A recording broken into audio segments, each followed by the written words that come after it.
Highlights. Thanks for that, Saloni. Joining us for perspective on this is someone who's been part of the government's panel to work towards reformation of NBFCs. ASHWIN Parekh is on the phone line. He's managing partner at ASHWIN Parekh Advisory Services. Good evening, Mr. Parekh. Good to have you with us. In terms of the considerations, while this entire process started of reforming NBFCs, what were the prime considerations that came into play, and how many of these have come through from all the suggestions going around?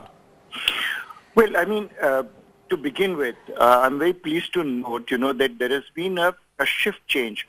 There's been a remarkable change in the regulator's approach to NBFCs.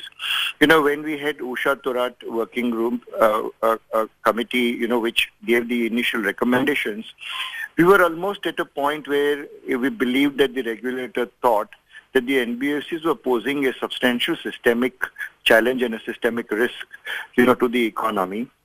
From there on, and therefore all the arbitrages and regulations between the banking companies and NBFCs were sought to be removed. I mean, then of course thereafter the Ministry of Finance formed a committee, and it was headed by the Joint Secretary. I was a member of that group. And then we looked at various recommendations. We said NBFCs do have a role to play in the economy, and therefore a lot of measures which actually are very harsh to performing, those NBFCs who have a role to perform in the economy. One is very pleased to see the new guidelines. Now there is an acceptance that these NBFCs have a role to play. They go to the smaller markets. They actually are an extension of the banking system. They become a part of complementary arm of the banking system. And to that extent, I must say that the new set of guidelines are very well, to be acknowledged as something which will really promote the NBFC sector on all the counts, whether it was the NPA recognition or whether it was the Tier 1 capital.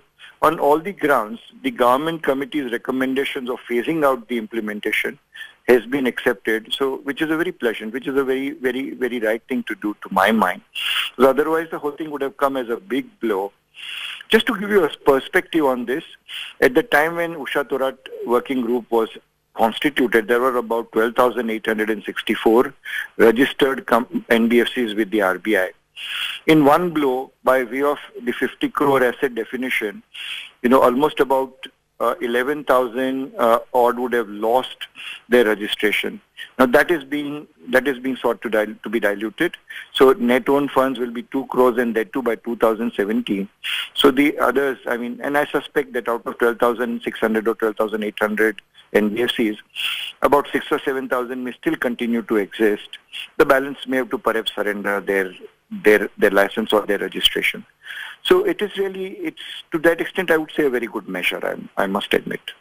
Mr. Parekh, hi, Saloni. I just want to understand, the impact as far as asset classification is concerned. Now, what they are doing is, like, for example, for lease rental, it was the NPA classification was about 12 months. For other loans, it was about 6 months. So they are harmonizing the classification in line with banks. They're doing 3 months. How do you see this playing? Of course, there is about 3.5 years to meet these guidelines. But do you, because of this, see far more reason for consolidation in the sector?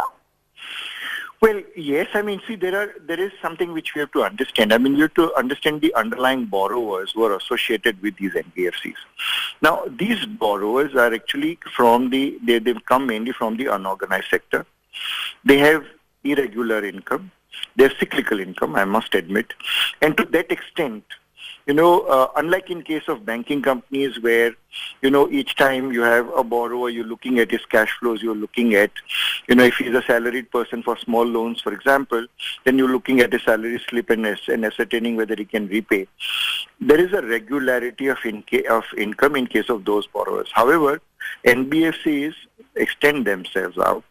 They go to small borrowers, they provide funding to small borrowers.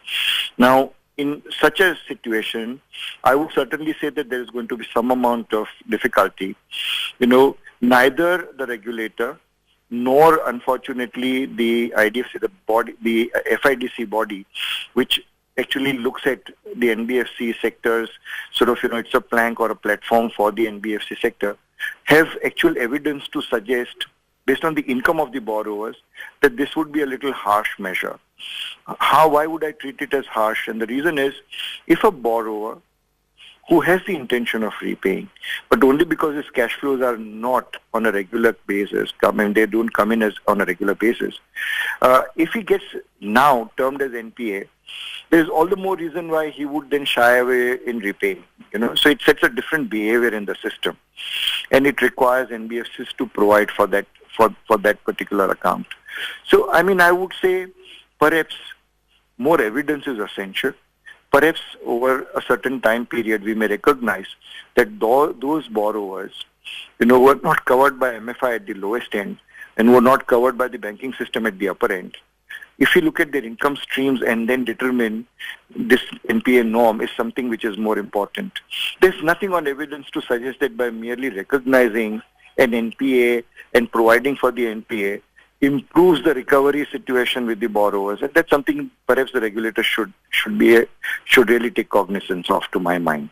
Okay. Mr. Parekh, before I let you go, one final question on the Tier 1 capital and the capital equity ratio. The Tier 1 capital, the norm has been hiked from 7.5 to 10%. Of course, this will be in a phased manner till 17.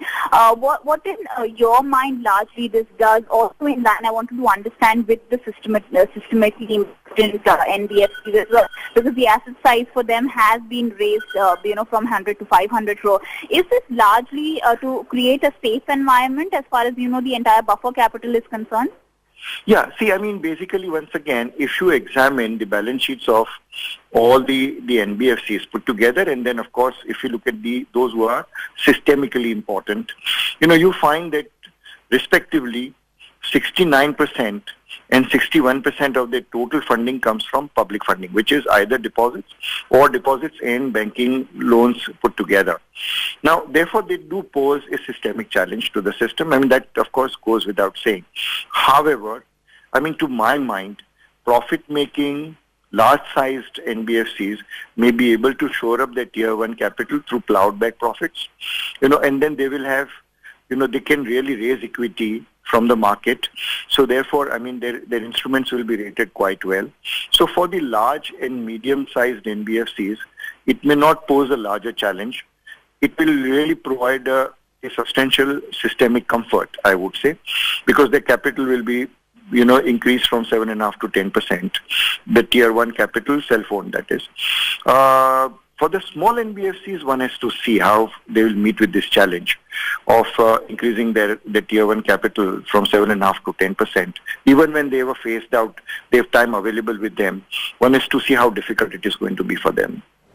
All right, so some amount of consolidation can be expected in that entire space. At least that's the big drive. Mr. Parekh, we thank you for joining us with your views on the RBI's new norms for NBFCs. We'll take a quick break now. After that, we